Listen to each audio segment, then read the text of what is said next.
Although rock leads have inspired many potential guitar gods, the rhythm underneath it all creates much of the weight, providing 90% of the charm. Hi, I'm Doug Bodock, and today we're going to chronicle the evolution of rock rhythm guitar. From boogie patterns to rhythmic displacement, clean electrics to the Brown sound, the backbone of this powerful genre has been as varied and exciting as the people playing it. So get ready to learn how simple chords, distortion, and know-how will help you enter the world of rock and roll rhythm.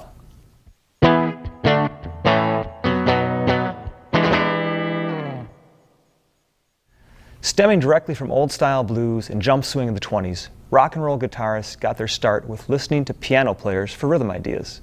What they heard were moving voices played above a chord's root or fifth. No one applied this better than Chuck Berry. Because he was playing in a trio setting in the early days, Chuck's rhythm playing had to fill up a lot of sonic space, so this technique was perfect. Note the 6th and 7th intervals played with the fret hand's pinky in this example. 1, 2, 3, 4.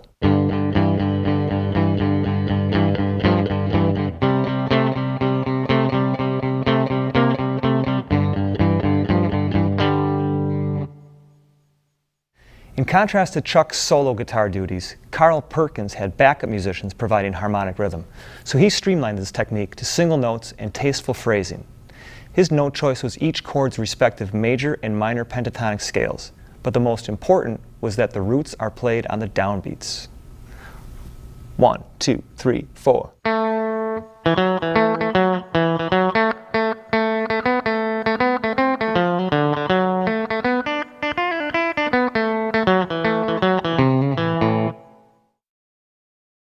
Here's that riff played slowly. Watch out for the position shifts during the D chord. 1, 2, 3, 4.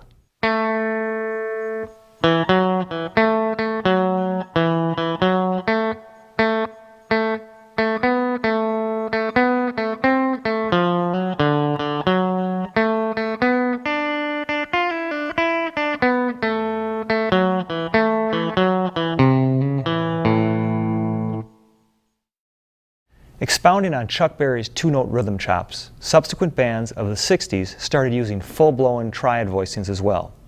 Bands like the Troggs and the Ventures parlayed this minimalism into a career by adding clever accents, muted notes, and tricky position shifts like this. 1, 2, 3, 4.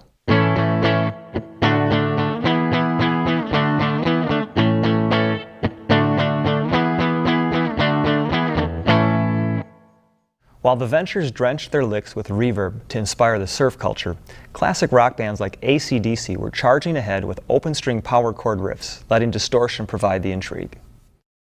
1, 2, 3, 4.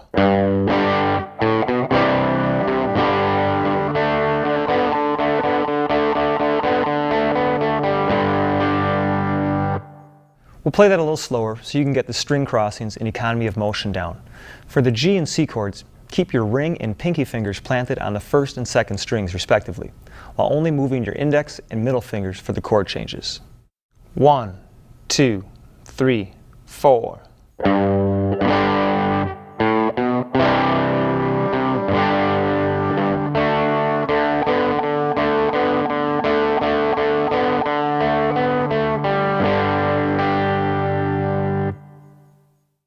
Mixing R&B style hammer-ons and pull-offs with jazz sensibilities, Jimi Hendrix infused melodically poignant lines into his rhythm fills.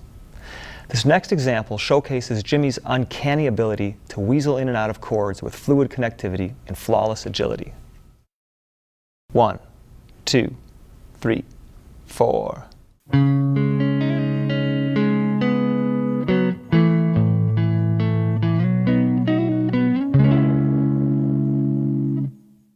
It's pretty easy to get lost in the hammer-ons, pull-offs, and position shifts, so let's take that a little slower. Keep the chord shapes fretted as you play for a smoothly connected execution. 1, 2, 3, 4.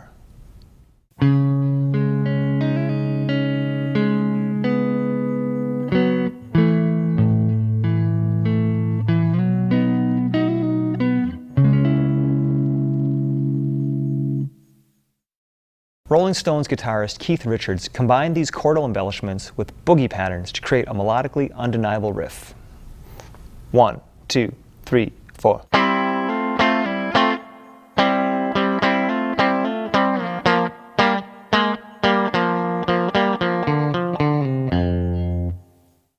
Thus far, we've only been dealing with triadic harmony, progressions solely based on major or minor triads.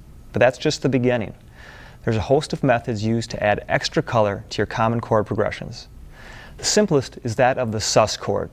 It's named as such because the third is suspended to the specific scale interval, like raising the third in an A sus4 chord, as heard in this Tom Petty-like offering.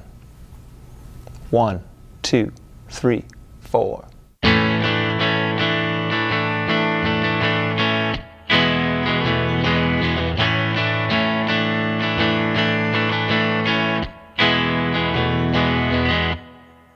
Can you hear the melody played on the B string?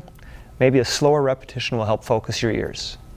1, 2, 3, 4.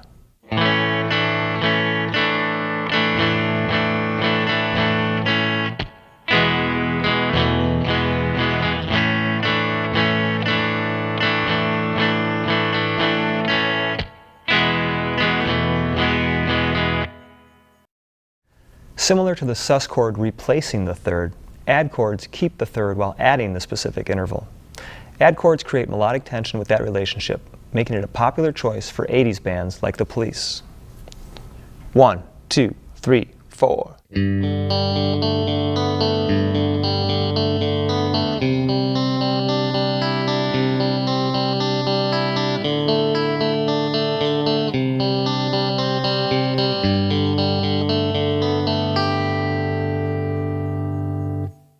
When learning these shapes, go through them slowly at first and focus on letting the chords ring into each other. Let's do that now. 1, 2, 3, 4.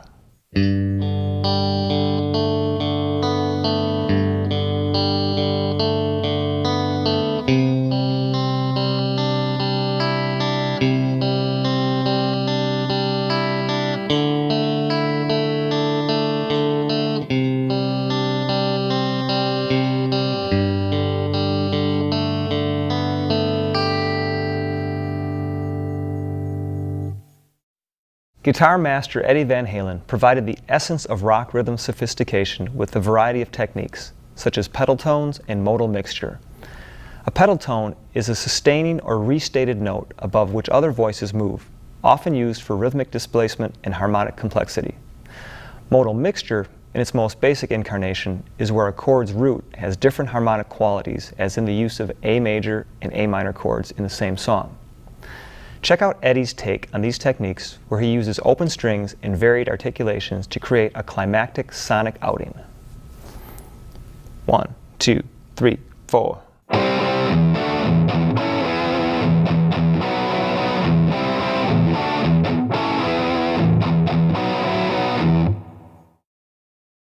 Notice the palm muting technique I'm using on the low string, which is indicated in the tab with a PM. Simply place the edge of your pick hand palm just in front of the bridge to get that chunky sound.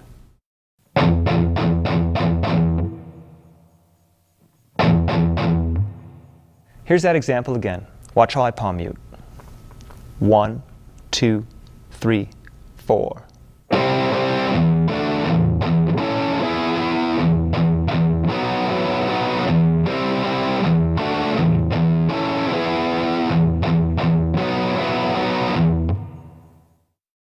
Well, that should do it for our expose on rock rhythm guitar's widely developed and intensely varied style.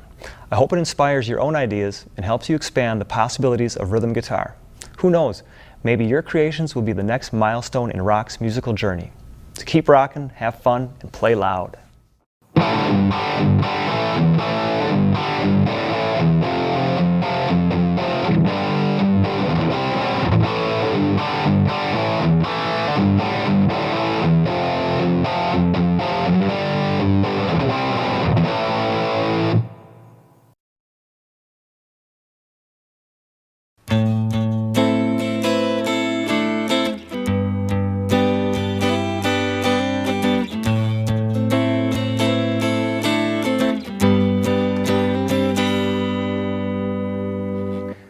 Hello there, and welcome to the Chord Embellishments lesson. I'm Doug Bodak, and in this lesson we're going to take a look at how to spice up your chord playing with some extra goodies like suspensions, added tones, drones, and more. So let's get started. The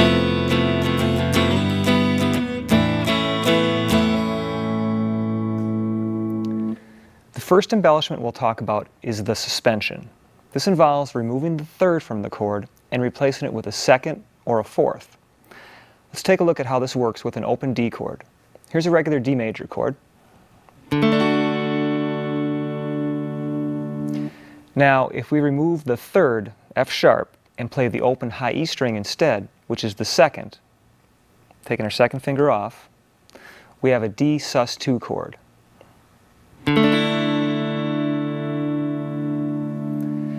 Likewise, we can play a fourth instead to get a D sus4 chord. Just adding our pinky here. So let's hear how these variations sound in a musical context. Here's a basic strumming example. 1, 2, 3, 4.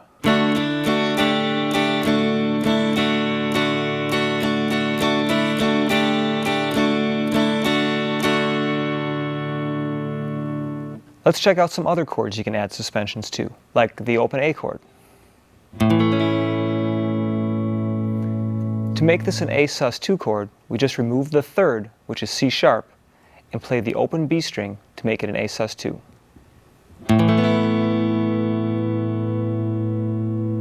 Or for A sus4, we fret the D note here with the pinky.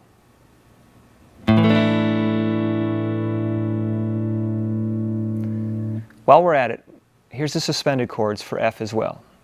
An F sus2 and F sus4. First here's F.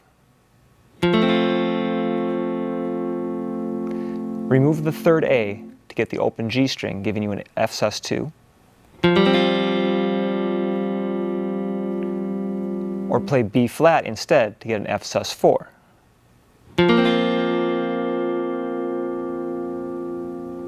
Let's add our new chords to the previous musical example. 1, 2, 3, 4.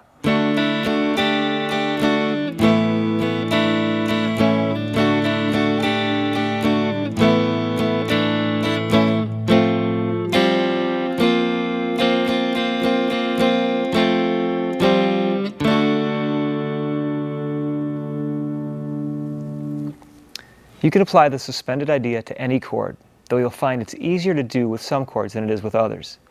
Other common embellishments include adding sixths, sevenths, and ninths to chords.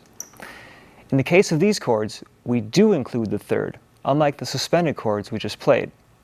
Here's some common sixth chords. A6,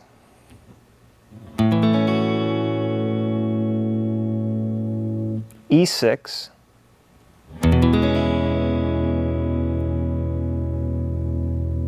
C6,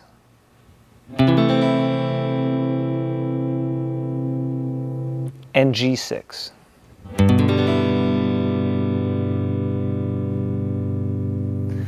Here's a cool sixth chord example using arpeggios. 1, 2, 3, 4.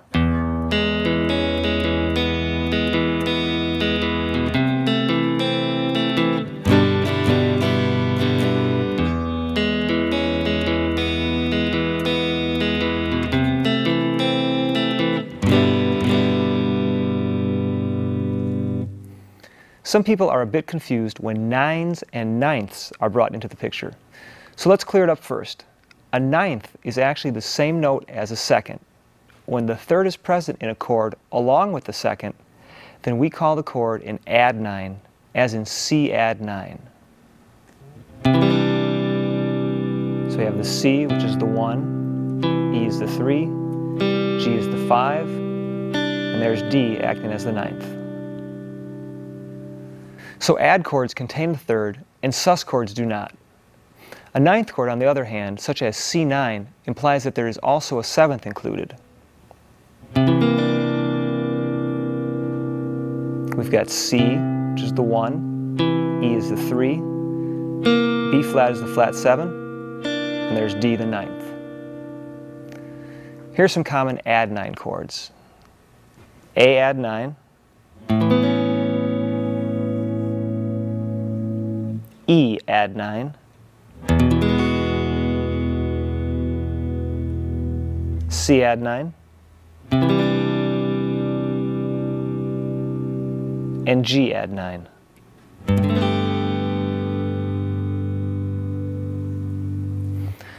Occasionally, the major seventh is also used as an embellishment. Here's C major 7.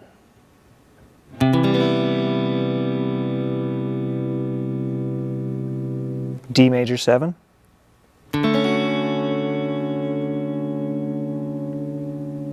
G major 7.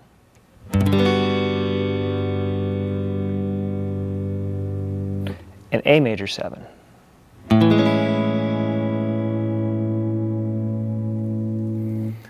Let's play another example that includes some major seventh and add 9 chords.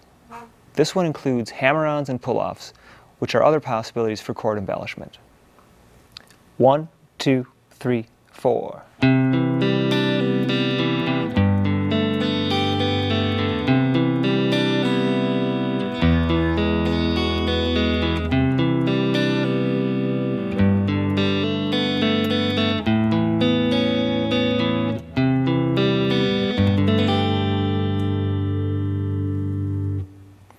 Using drone strings is another cool way to add chord embellishments. Drones are notes that continue at the same pitch for an extended period of time. You can use open strings along with movable chords to create a drone-type sound. For instance, if you take a major bar chord built off of the 6th string, like this A major shape, let your fingers arch upward so the top 2 strings can ring, now you have an A add 9 chord.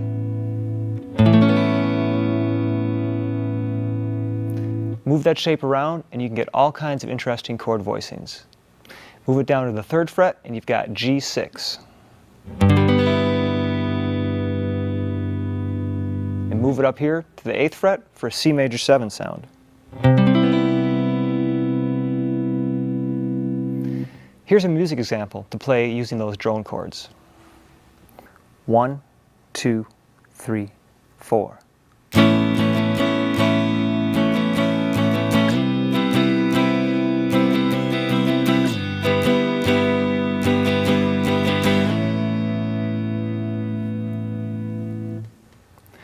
You can apply the drone string idea to any chord shape. Let's try it with the basic D and C chord shapes. Take an open D chord, move it up to the 7th fret and play it with the open D string to get a G over D.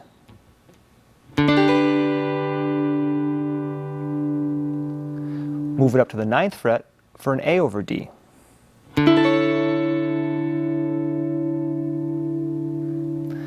Let's do the same thing with an open C chord shape.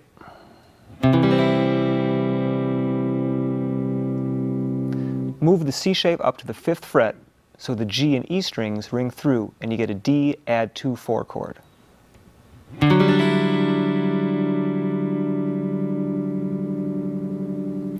Let's play an example with some of these chords. 1, 2, 3, 4.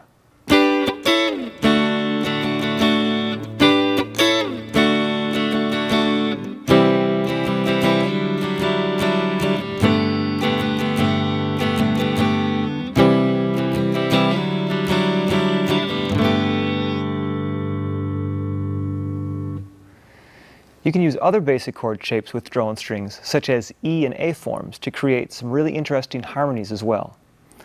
Another tool to add to your chord arsenal is using your left-hand thumb to fret the low strings in chords. Check it out. Here's a standard A bar chord. But if I use my thumb to fret the 6th string like this, I can play the same chord this way.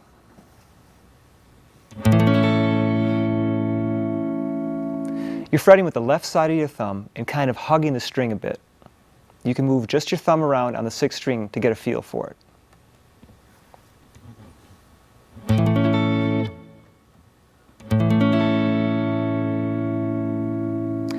I can also cheat a little bit and play the same chord without all the notes from the bar chord shape.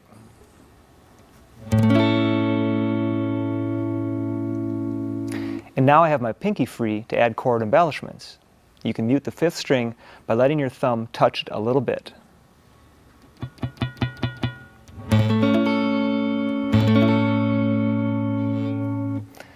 I can add the fourth here with my pinky to make an A sus4 chord.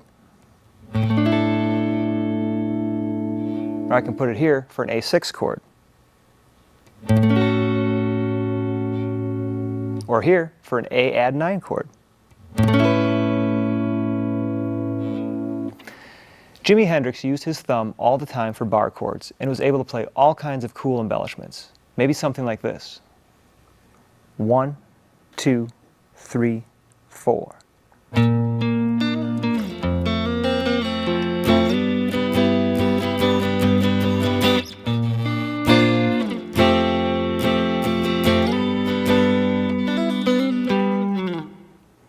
Well, I hope you've gained a lot from this lesson. Remember that this is only a taste of where you can go. Keep experimenting.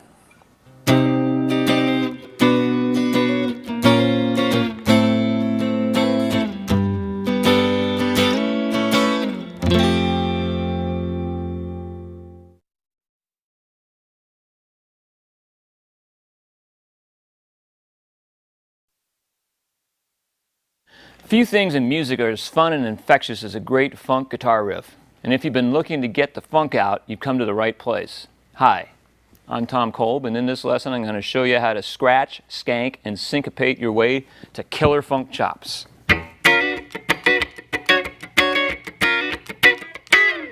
The foundation of funk guitar is the almighty groove, and at the heart of that groove is 16th note syncopation.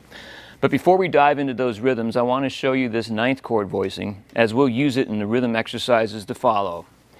With its root on the fifth string, this is by far the most popular chord used in funk guitar.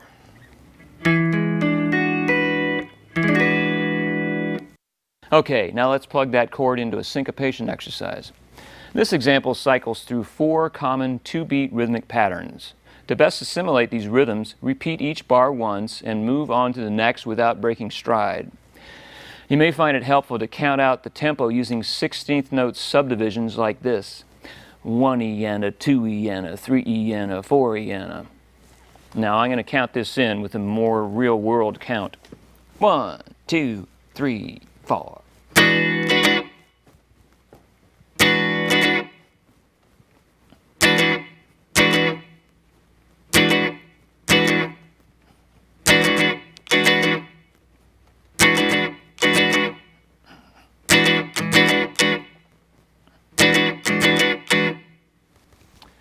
Though you'll find 16th note syncopation in many styles of music, funk guitarists like to combine it with a technique called scratch rhythms.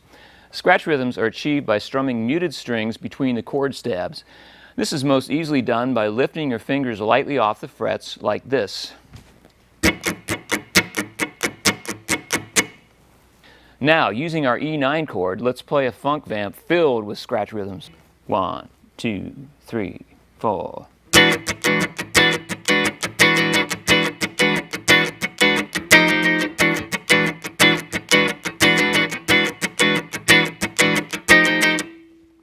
Did you notice how the chord stab continually moved to different subdivisions of the beat? This is a very popular 16th note syncopation move in funk music. Here's the riff again, slowed down a bit. 1, 2, 3, 4.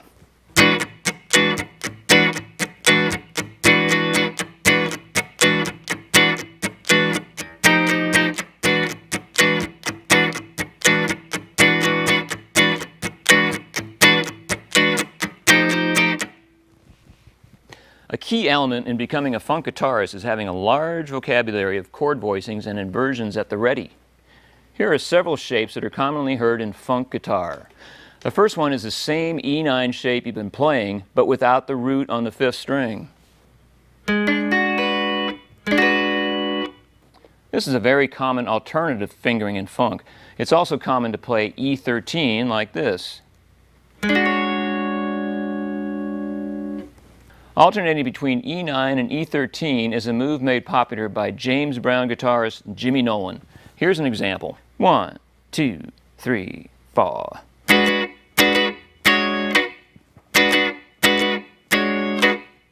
Next, here are three minor type chord voicings, presented here in the key of A minor. The first is simply an A minor triad. Next is A minor 7. And here is A minor 6. Now you can use those three variations to spice up an A minor rhythm vamp like this. 1, 2, 3, 4.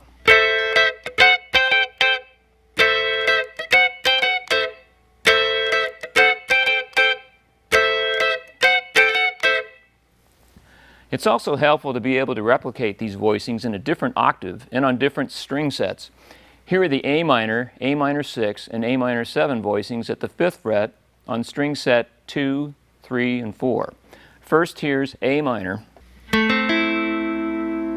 and A minor 6 and A minor 7. And now here's that same A minor riff played an octave lower with these new voicings. 1, 2, 3, 4.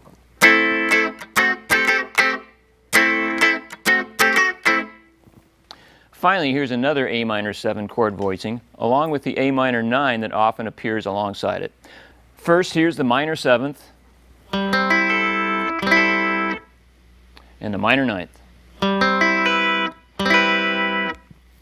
You'll often hear these two chords used in minor funk vamps like this. 1, 2, 3, 4.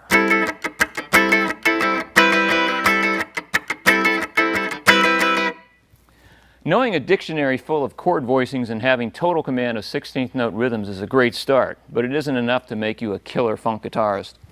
You also need to have some phrasing tools at hand. One of the most popular funk phrasing approaches is call and response. In this next riff, the call is made in the higher octave and the response is made in the lower. 1, 2, 3, 4.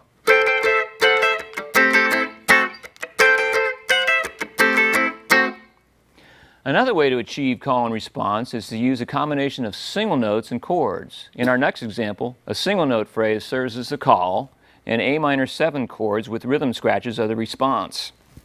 1, 2, 3, 4.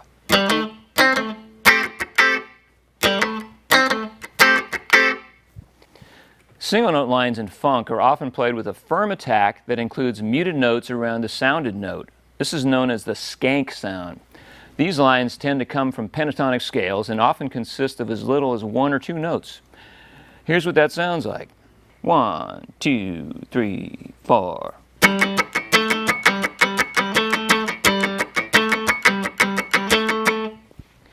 Here that is again played slowly. Notice that the left hand is muting all but string 4 so the right hand can strum freely.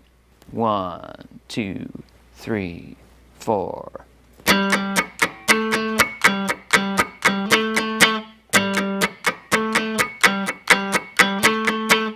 Funk guitarists also like to inject chord stabs into their skank lines. Jimmy Nolen was a master of this technique. Here's an example in his legendary style.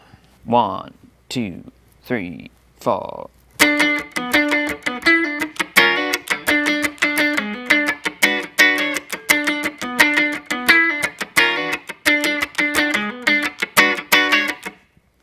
And here's that riff played slowly.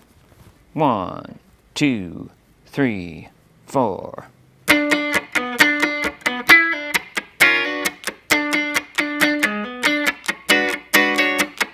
In addition to single note skank lines and chord stabs, funk guitarists like rhythm god Nile Rodgers are quite fond of using double stops to create riffs.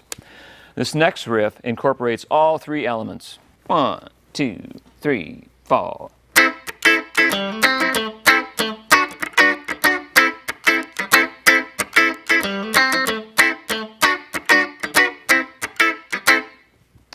That last example not only demonstrates how to effectively use double stops in a funk line, it also is played with a 16th note swing feel.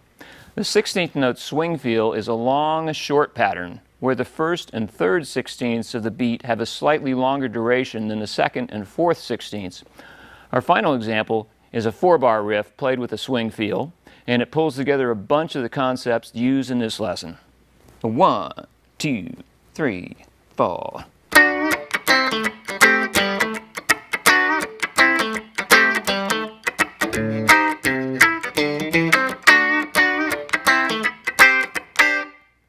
Let me play that slowly.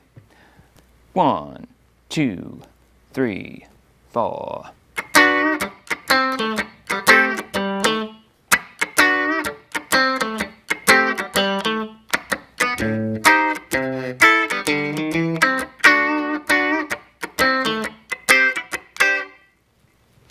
And that brings our funk lesson to a close. When learning any new style, it's good to immerse yourself in the recordings of the greats to get a true feel for the genre. The must-know funk repertoire includes James Brown, Chic, Sly and the Family Stone, Earth, Wind and Fire, Parliament Funkadelic, and The Meters, just to name a few. Now go play some funky music, white boy.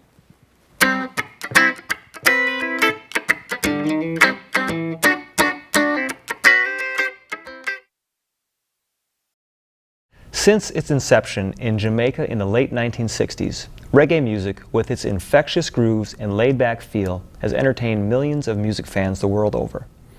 Hi, I'm Doug Bodock, and in this lesson, we're going to explore some of the key guitar techniques used to create this wonderful island sound.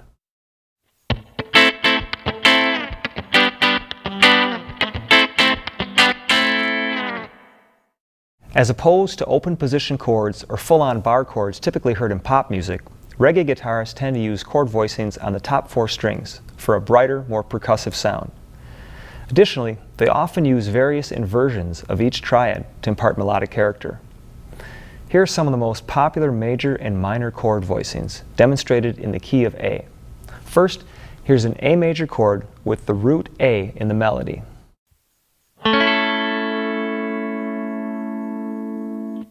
Here's the first inversion with the third C sharp in the melody.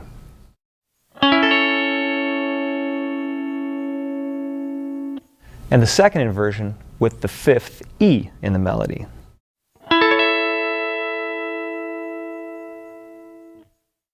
If you have trouble fretting all 4 strings when playing above the 12th fret, you can just use the top 3 strings. And now, here are the minor forms starting with the root voicing with A in the melody.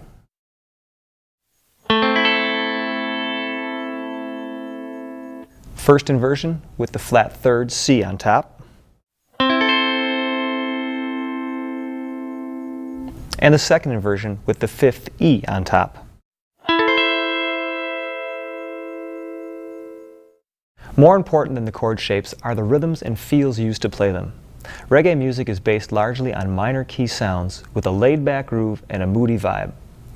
One way guitarists get the reggae feel is to play chords on the upbeats or the and of each beat with a snappy staccato upstrum like this. 1, 2, 3, 4.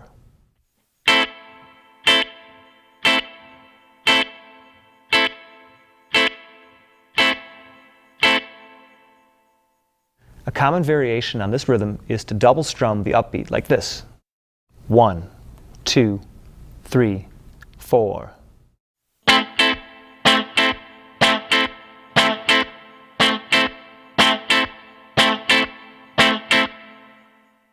Now if you take those upbeat strums and put them in a 1-4-5 progression, which became popular after reggae artists heard it used in the American R&B, you begin to get a more complete reggae sound. Here's a 1-4-5 in A minor, for example. 1, 2, 3, 4.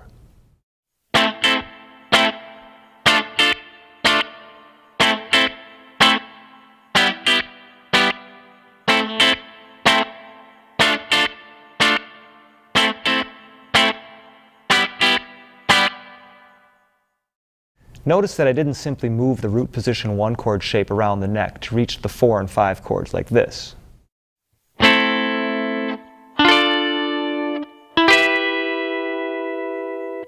But rather, I used inversions within 2 frets of each other. Doing this helps achieve another rhythm approach key to the reggae sound, voice leading. In fact, if you take a closer look at the chord voicings in that last progression, you'll see that not a single note moved more than 1 full step to make the next chord change. Okay? For our next example, we'll play a 1-4-5 in a major key. We're going to add a popular reggae rhythm technique called side slipping. This technique involves sliding a chord voicing up or down a half step from the target chord for a little extra zing. Here's what it sounds like in the key of B major. 1, 2, 3, 4.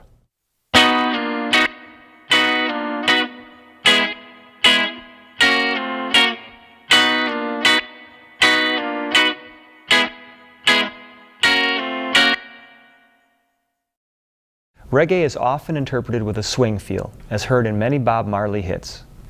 To create a 16th note shuffle feel, play the first and third 16th note subdivisions with a long feel and the second and fourth subdivisions with a short feel, like this. 1, 2, 3, 4.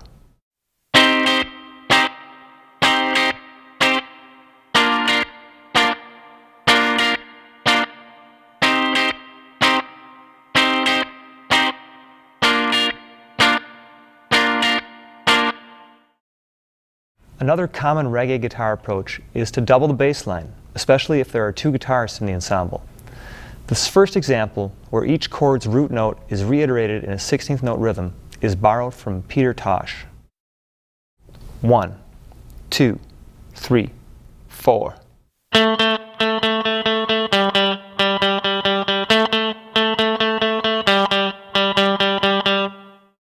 To add some melodic contour to the bass lines, reggae guitarists often include the chord tones of the underlying triad.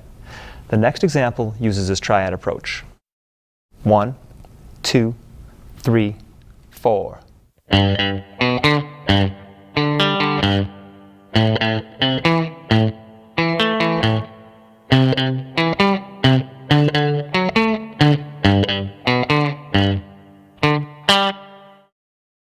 Our final example in this reggae guitar lesson uses a bass line that derives from the pentatonic scales appropriate to each chord change. 1, 2, 3, 4.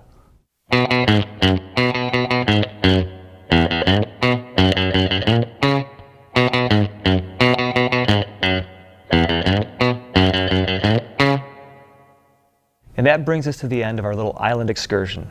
Be sure to check out the original recordings of Bob Marley and Peter Tosh, as well as those of other reggae greats, to hear authentic performances of all these techniques, and soon you'll be getting your own island groove on.